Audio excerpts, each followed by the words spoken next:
Hello guys, good morning all of you. I hope आप स्वस्थ होंगे, मस्त होंगे। तो जैसा कि मैं आज डेली आपके लिए कुछ इंटरेस्टिंग टॉपिक पे वीडियोस लेकर आती हूँ, तो वैसे ही आज मैंने एक नया टॉपिक चूज़ किया, जैसे कि जो कि बहुत ज़्यादा जो है न्यूज़ में है, SIR।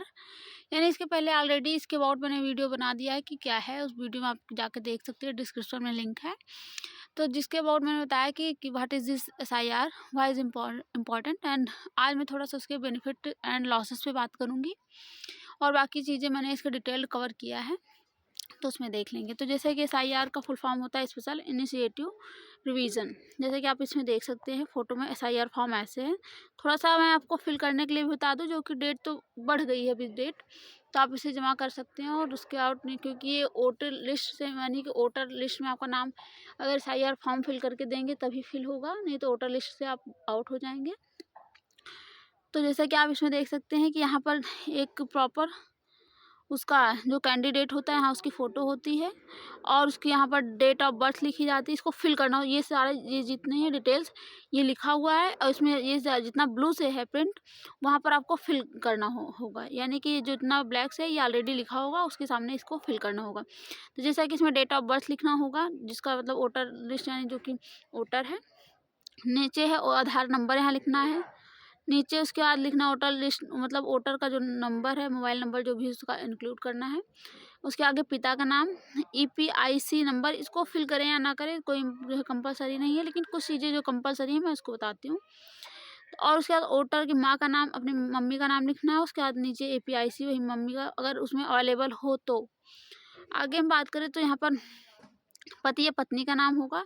उसके बाद EPIC नंबर, इतना है फिल करना। उसके बाद ये दो वो कॉलम दिए गए हैं, जिसमें एक में तो 2002 यानी 2003 की सूची में जिसका जो है, जो वोटर लिस्ट थी 2003 की, उसमें जिसका वोटर लिस्ट में नाम था उसके अकॉर्डिंग फिल करना है। जिसका नहीं है उसको अपने फादर्स की भरना है। तो इस तरीके से ये दोनों फिल उसके अकॉर्डिंग करना है।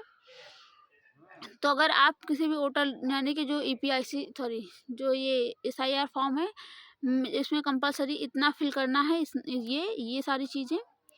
और उसके बाद जो है, जो आपको नहीं पता वो आप नहीं फिल करेंगे, उसे आप दे देंगे, वो आपसे पूछ करके फिल कर देंगे। तो इस तरीके से ये, और ये कॉलम आप फिल करना कंपलसरी नहीं है, ये उनके ऊपर डिपेंड करता है। तो इस तरीके से इसको फिल करना है। यहाँ पर अपना साइन कर देना है डेट के साथ। उसके बाद इसको सबमिट कर देना है BLO के पास, यानी कि बिलो लेवल ऑफिसर। तो इस तरीके से बिलो, उसके आगे हम SIR के कुछ बेनिफिट्स और उसके जो है लॉसेस पे बात कर ले। तो बेनिफिट्स हो, यानी कि किसी भी चीज़ का प्रॉज एंड कॉन्स होता है प्रॉपर।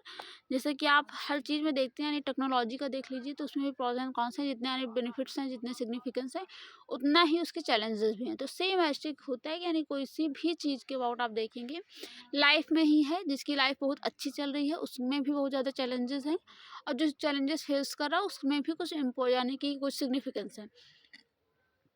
तो इस तरीके से इसके लॉसेस एंड बेनिफिट्स पे बात करेंगे। तो सबसे पहले हम बेनिफिट्स पे बात करेंगे, जैसे कि आप थोड़ा सा इसमें देख सकते हैं। तो सबसे पहले बेनिफिट्स में बात करें तो फर्स्ट बेनिफिट क्या है, जैसे कि बेनिफिट्स में है कि स्पेशल इंटेंसिव, सारे इनिशिएटिव नहीं है, इंटेंसिव है, मैंने थोड़ा सा उसे क्लियर कर दूंगी। तो जैसे कि इंटेंसिव है, तो यानी कि रिवीजन, उसका हम उसका बेनिफिट देखें। एक्यूरेट इलेक्टोरल रोल्स, यानी कि इसमें सबसे ज़्यादा तो जो बहुत ज़्यादा फेक वोटर्स हैं उनको ख़त्म करना है, उनको हटाना है। जैसे कि लिखा है removes duplicate dead and fake voters, यानी बहुत ज़्यादा फेक वोटर्स जो हैं उनको कम करना है। यानी कि आपने देखा होगा बहुत ज़्यादा कहीं कहीं 1000 वोटर्स के वो होता है एरिया कॉन्स्टिट्यूंसी, और उसमें 1500 वोटर्स में होते हैं। तो इस तरीके से कुछ फेक वोटर्स होते हैं। कुछ लोगों का डबल नाम होता है, यानी कि एक इसमें कॉन्स्टिट्यूंसी में होता है, दूसरे भी कॉन्स्टिट्यूंसी में होता है, सेम थिंग। और जो डुप्लीकेट करके नेम चढ़ा दिया जाता है उसको भी रिमूव करना है। जो बहुत लोग से जो है जिनकी डेथ हो चुकी है वो भी अभी भी वोटर लिस्ट में जिंदा है, तो उन सारी चीज़ों को रिमूव करके एकदम अपडेट करना है। तो ये करना है। सेकंड है फ्री एंड फेयर इलेक्शन, जो कि इलेक्शन में हेल्प करता है। यानी कि इलेक्शन तो इलेक्शन कमीशन ऑफ इंडिया, उसकी ड्यूटी है फ्री एंड फेयर इलेक्शन कराने हैं। स्वतंत्र और स्वस्थ, मतलब स्वस्थ कह सकते हैं, तो ये अच्छे, यानी करप्शन फ्री जो है उसे क्या कहते हैं, इलेक्शन करवाना है। तो ensures only eligible voters are include, यानी जिसका अर्थ है कि एलिजिबल वोटर्स हों, यानी जो वोट दे सकते हैं, यानी कि जो 18 ईयर्स प्लस हैं पीपल्स, वो और जिनका नाम वोटर लिस्ट में है वहाँ की, वही लोग वोट दे सकते हैं। तो वो उनको एलिजिबिलिटी से जो है इलेक्शन होगा, यानी कि जो फेक वोटर्स वोट नहीं देंगे। तो और आगे हम बात करें और बिना किसी दबाव के, और थर्ड पे बात करें तो इंक्लूजन ऑफ न्यू वोटर्स, यानी वोटर्स का जो नए वोटर्स हैं उनको जोड़ा गया है। जैसे कि जो 18 प्लस एडल्ट हो गए हैं, यानी कि जो अभी तक तो बच्चे ही कहा जाता था, वॉलंटियर्स यानी कि वो किशोरावस्था जिसको कहा जाता है, तो टीनेजर, तो वो हो गए हैं, उनको इसमें इंक्लूड किया गया है 18 प्लस में, यानी जो कि अडल्ट हो गए हैं। तो उनको अपडेट करके उनके डेट ऑफ बर्थ, उनका पूरा डॉक्यूमेंट्स के साथ, जैसे कि लिखा है लाइक यूथ एंड माइग्रेंट्स, यानी कि जो कि बहुत लोग दूसरी जगह जा कर के रहने लगते हैं, उनको इंक्लूड किया गया। और जो यूथ नए हैं जो कि अभी तक नहीं सबमिट थे उसमें वोटर लिस्ट में, अब उनका भी नाम सबमिट किया जाएगा, यानी 18 प्लस है। और आगे हम बात करें तो ट्रांसपेरेंसी, यानी कि ट्रांसपेरेंसी को भी इम्प्रूव करता है। Build public trust in election process, यानी कि ट्रांसपेरेंसी होगी, यानी कि अगर कोई भी पर्सन करप्टेड तरीके से वोट नहीं देगा, सिंगल वोट ही देगा, यानी कि हर पर्सन का एक ही वोट होता है, तो उस तरीके से ट्रांसपेरेंसी और जो है कॉन्फिडेंस बिल्ड करता है गवर्नमेंट में। क्योंकि अगर कुछ भी आप देखेंगे कि कुछ भी गलत होता है तो उसका क्रिटिसाइज होता है, लोगों का जो वो बिलीव है वो इरोड होता है। तो इसलिए ये ट्रांसपेरेंसी जो है ये कॉन्फिडेंस बूस्ट करेगी इलेक्शन में। और आगे हम बात करें तो इम्प्रूव्ड एडमिनिस्ट्रेशन, और जो ये जो व्यवस्था है, मैनेजमेंट है, प्रशासन को पूरा मतलब इम्प्रूव करेगी। उसकी जो चैलेंजेस हैं उनसे उसको मतलब क्या कह सकते हैं, आइडेंटिफाइड करेगी इस तरीके से। और हम आगे बात करें तो help election official plan polling efficiency, यानी इम्प्रूव उसमें क्या करेगी एडमिनिस्ट्रेशन में। बेसिकली आप देखते हैं ना, जो इलेक्शन कमीशन होता है, यानी जब करप्शन वोटिंग नहीं होगी तो पोलिंग बूथ हेल्दी होगी, यानी कि प्रॉपर अपना जिसका भी वोट है वो जाकर के प्रॉपर वोट देगा विदाउट एनी प्रेशर के। और थोड़ा सा हम लास्ट में बात करें तो legal compliance, update the rules as per election commission guidelines, यानी जो इलेक्शन कमीशन गाइडलाइंस देता है उसको फॉलो करेंगे लोग और एफिशिएंसी के साथ वोट देंगे, तो जो कि एक जो है डेमोक्रेसी को मेंटेन करता है। तो इस तरीके से इसके फ़ायदे हैं, बेनिफिट्स हैं, जो कि आपने प्रॉपरली एक बार आप प्रॉपर देख सकते हैं। और उसके लॉसेस पे हम थोड़ा सा बात कर लेते हैं। तो लॉसेस क्या क्या हैं, losses and limitations of the SIR। तो टाइम कंज्यूमिंग प्रोसेस, यानी कि अगर देखा जाए तो टाइमिंग कंज्यूमिंग भी है, बिकॉज कि 27 अक्टूबर से प्रोग्राम चल रहा है, 8 जनवरी अप्रॉक्सीमेटली ये 3 मंथ का टाइम इसने ये कंज्यूम कर रहा है। तो इस तरीके से बहुत ज़्यादा टाइम कंज्यूमिंग भी है। रिक्वायर एक्सटेंसिव वेरिफिकेशन, यानी जो वेरिफिकेशन के लिए टाइम ले रहा है। अप्रॉक्सीमेटली इनिशिएटिव लिया गया है अक्टूबर में, फिर नवंबर दिसंबर प्रॉपर्ली से इम्प्लीमेंट किया जाएगा। लास्ट डेट इसमें 8 जनवरी तक की है। तो इस तरीके से आप देख सकते हैं अप्रॉक्सीमेटली 3 मंथ ये कवर कर रहा है, तो यानी बहुत ज़्यादा टाइम कंज्यूमिंग प्रोसेस है। और नेक्स्ट है high cost, needs man power logistics end fund, यानी कि हाई कॉस्ट इस तरीके से बहुत ज़्यादा इसमें खर्च भी है, एक्सपेंडिचर भी है, बिकॉज सी कि BLOs मैंने जबकि आपको बताया था 5 लाख के करीब इसमें BLO भी लगे हैं, यानी कि अप्रॉक्सीमेटली बहुत सारे लोगों का इसमें मैन पावर है, यानी कि बहुत सारे लोग लगे हुए हैं वर्किंग में। और लॉजिस्टिक, यानी कि अगर देखा जाए तो ट्रांसपोर्टेशन भी है, क्योंकि अरे पैदल तो जाएगा नहीं, तो वो भी पेट्रोल जो भी अपना फ्यूल एफिशिएंसी खर्च करके जा रहा है तो वो भी लग रहा है। और फंड यानी पैसे की ज़रूरत भी लग रही, तो ये सारी चीज़ें हाई कॉस्ट भी हैं, यानी एक्सपेंडिचर यानी जो है एक्स्ट्रावेजेंटिव हैं। आगे हम बात करें तो पॉसिबिलिटी ऑफ एरर्स, यानी गलतियाँ होने की संभावना भी बहुत है, बिकॉज कि जेन्युइन वोटर्स में भी रॉन्गली रिलेटेड, यानी कि पॉसिबिलिटी इस तरीके से है। मैं थोड़ा सा आपको उससे चैलेंजेस से एक मेन चैलेंज मुझे भी लगा था, क्योंकि बहुत सारे इंडिया में लिटरेसी तो बहुत कम है, बहुत लोग इससे अवेयर भी नहीं है, तो वो सही तरीके से फॉर्म फिल नहीं कर पाते हैं, और उन्होंने फॉर्म फिल नहीं किया, और कुछ लोगों ने इसको सबमिट ही नहीं किया। जो BLOs आए उनके घर जो भी डाटा मिला उसे ले करके फिल कर दिया, बिकॉज कि जो लास्ट के 2 कॉलम्स थे उसमें उनके जो है पेरेंटल आइडेंटिटी भरनी थी, जो कि जैसे मेन की तो मिल गई प्रॉपर, लेकिन वीमेंस की नहीं मिली।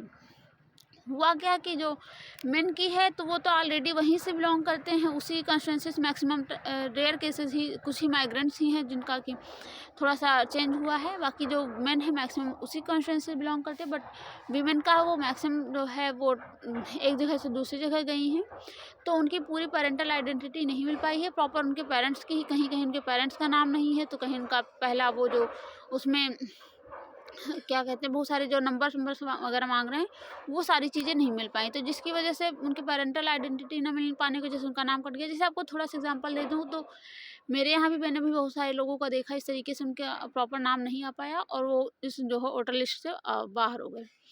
तो इस तरीके से है। तो जो कि उनको इस तरीके से यानी कि जो कि वोट दे रहे थे वो भी बाहर हो गए, तो जेन्युइन वोटर्स कट गए, यानी कि जिनको होना चाहिए वोटिंग लिस्ट में वो नहीं है। आगे हम थोड़ा सा बात करें तो पब्लिक इनकन्वीनियंस, यानी पब्लिक को समझाने में भी प्रॉब्लम आ रही है। वोटर्स में need to submit documents again, यानी वोटर्स को समझाना पड़ रहा है तब भी उसका इम्पोर्टेंस नहीं उतना ज़्यादा दे रहे हैं, तो जिसकी वजह से ये जो है प्रॉब्लम आ रही है सबमिट में ही। और आगे थोड़ा सा बात करें तो लो अवेयरनेस, यानी लोगों को अवेयर नहीं है। सम वोटर्स में मिस रजिस्ट्रेशन डेडलाइंस, यानी कि बहुत से वोटर्स ने तो डेडलाइन जो कि जैसे कि अभी तक तो 4 नवंबर, हाँ अप्रॉक्सीमेटली शायद 4 दिसंबर थी ऐसा कुछ करके, हाँ फर्स्ट लास्ट जो डेट थी वो 4 दिसंबर की थी, फिर बढ़ाई दी गई है 14 डेज की अप्रॉक्सीमेटली। तो बहुत से लोगों वोटर्स ने जो है डेडलाइन ही मिस कर दिया है, क्योंकि उनको पता नहीं है इसके अबाउट। उन्होंने पहली बात तो फॉर्म को कोई इंपॉर्टेंस नहीं दिया, उसके बाद लास्ट में अगर फॉर्म किसी के प्रेशर से उन्होंने फिल किया तो वो डेडलाइन क्रॉस कर रहे हैं, इसलिए बार बार जो है 2 बार, हाँ अप्रॉक्सीमेटली 2 टाइम्स हो गया कि ये जो डेडलाइन है इसको बढ़ाया गया है। और लास्ट हम बात करें तो एडमिनिस्ट्रेटिव बर्डन। एडमिनिस्ट्रेटिव बर्डन्स में यानी कि कुछ क्योंकि आपको जैसे मैंने बताया कि बीएलओ की 5 लाख के जो है आसपास हैं, तो इस तरीके से heavy workload for the election officials, यानी जो कि इलेक्शन पे भी बर्डन बन रहा है, जो कि यहाँ बीएलओज हैं और बाकी एएलओज हैं, सारे सब पे प्रेशर आ रहा है।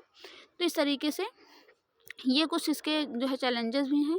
अगर थोड़ा सा मैं इसके जो है कंक्लूजन या फिर इसके मेजर्स पे बात कर लूँ, तो मेजर्स में क्या मैं अकॉर्डिंग टू मी होना चाहिए, जैसे कि मेजर्स में सबसे पहले इनको तो अवेयर करना चाहिए इसके अबाउट एक कैंपेन के थ्रू, या फिर जैसे कि पब्लिक ऑडिटिंग होती है उस तरीके से थोड़ा सा बीएलओज को जो है घर घर जा कर के डोर टू डोर जाकर उनको अवेयर करना चाहिए। और मैक्सिमम यहाँ लिटरेसी कम है, तो जिसकी वजह से बहुत सारे लोग तो अपना फॉर्म प्रॉपर जानते भी नहीं इसमें क्या क्या फिल करना है, तो उनसे अब वो पूछ करके भर सकते हैं। अकॉर्डिंग टू मी ये होना चाहिए, क्योंकि अगर तुरंत ही पूछेंगे तो वो चीज़ें थोड़ा-सा हो पाएँगी, जिससे इनकी जो है अगर उसमें देखा पार्टिसिपेशन बढ़ेगा, नहीं तो ये सारी चीज़ें ये प्रॉब्लम्स ऑलवेज़ क्रिएट मतलब सस्टेन रहेंगी। तो अकॉर्डिंग टू मी उनके बीएलओज़ को जाकर के उनके यहाँ फिल करना चाहिए, मतलब फिल करवाना चाहिए, उनको बताना चाहिए करंट में ही। और इसका साथ-साथ ही इम्पोर्टेंस बताना चाहिए कि जो आप वोटर लिस्ट से बाहर हो जाएँगे तो आप वोट नहीं दे पाएँगे।